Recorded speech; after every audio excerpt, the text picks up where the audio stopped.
Assalamualaikum, apa khabar sahabat-sahabat semua? Hari ini saya nak kongsikan satu video mengenai bagaimana cara untuk mendaftar di dalam Xform.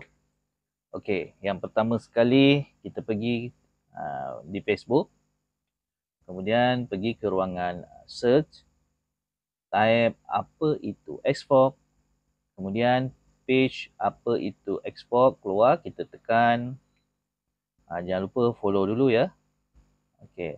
Kemudian scroll ke bawah, tekan link yang diberi. Untuk pendaftaran, sila klik link yang diberi ni. Okey, klik. Tunggu sebentar. Okey, akan keluar paparan aplikasi Xform. Okey.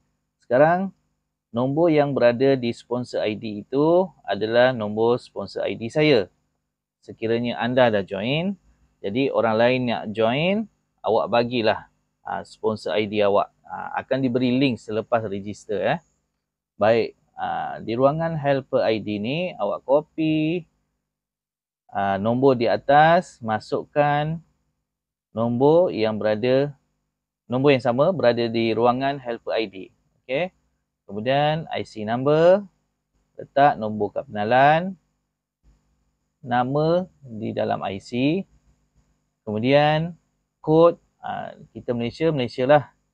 Okey. Kalau Brunei, nombor kod Brunei, Indonesia, gunakan kod Indonesia, Singapura atau mana-mana negara yang anda berada, letakkan kod tersebut. Kemudian di bawah kotak di bawah tu letakkan nombor telefon kita. Selepas itu letak email, kemudian username, terpulanglah nak guna nama apa, password dan confirm password. Selepas itu, anda tik di mana anda mahu menerima send verification, sama ada di SMS atau di email atau di keduanya. Saya letak di keduanya. Kemudian tik di kotak I agree itu, kemudian register. Okey, selesai. Baik, setelah siap kita mengisi di ruangan kotak pendaftaran tadi, selepas kita tekan OK, dia akan keluar. Okey, dia kata verification email telah dihantar dan SMS. Jadi kita tekan OK. Kita cek email.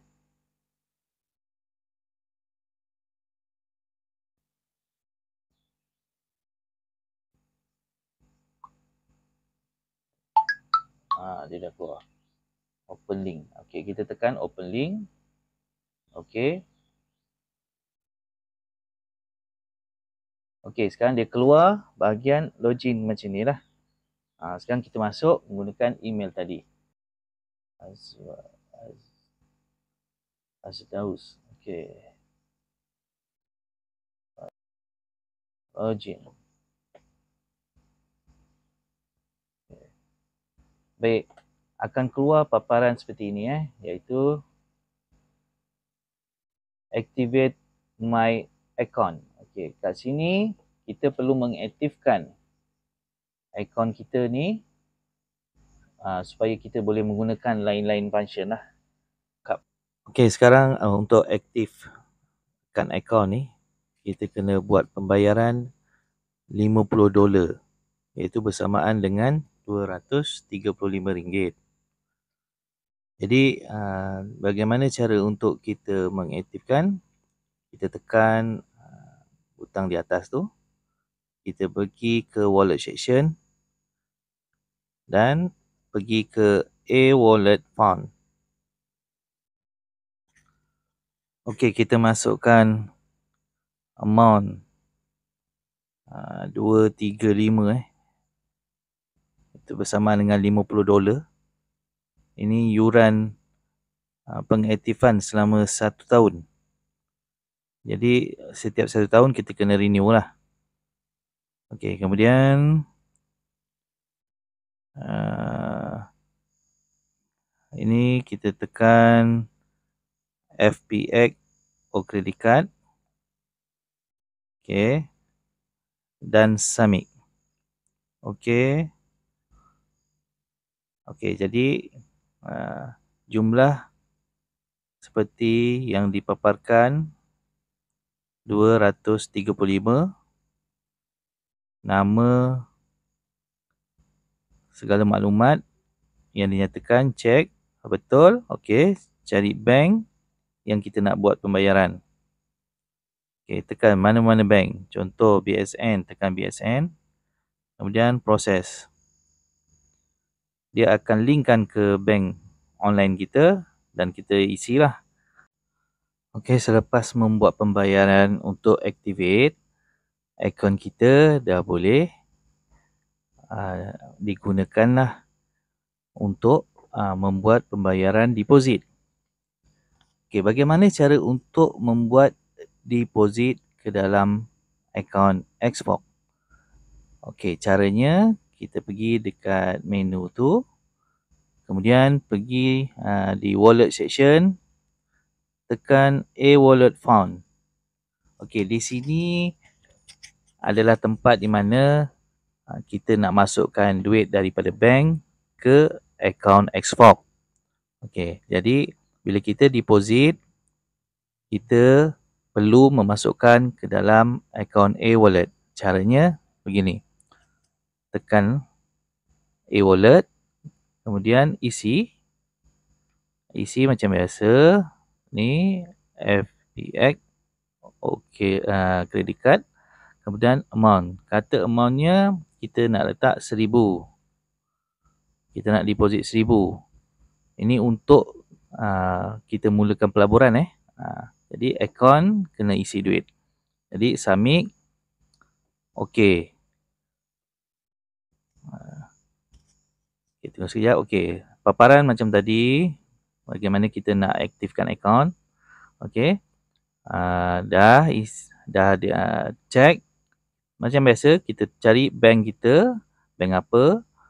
Kemudian proceed.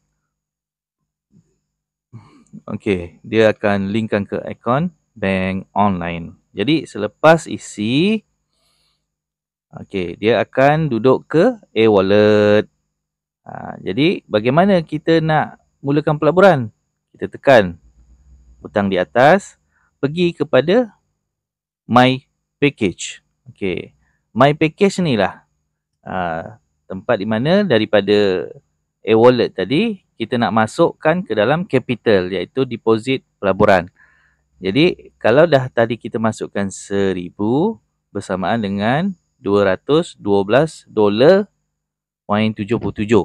Jadi kat sini dia kat atas ni dia akan tulislah berapa duit yang berada di e-wallet kita tadi tu.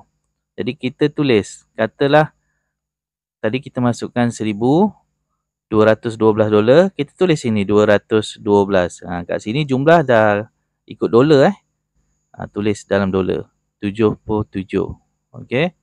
Sebab dia akan ikut pada e-wallet yang dah ditukarkan kepada dolar dekat atas tu. Okey, contoh kat atas tu ada $212.77. Jadi kita tulis juga sebab kita nak laburkan semua kan. Tulis $212.77. Jadi tekan je per case ni.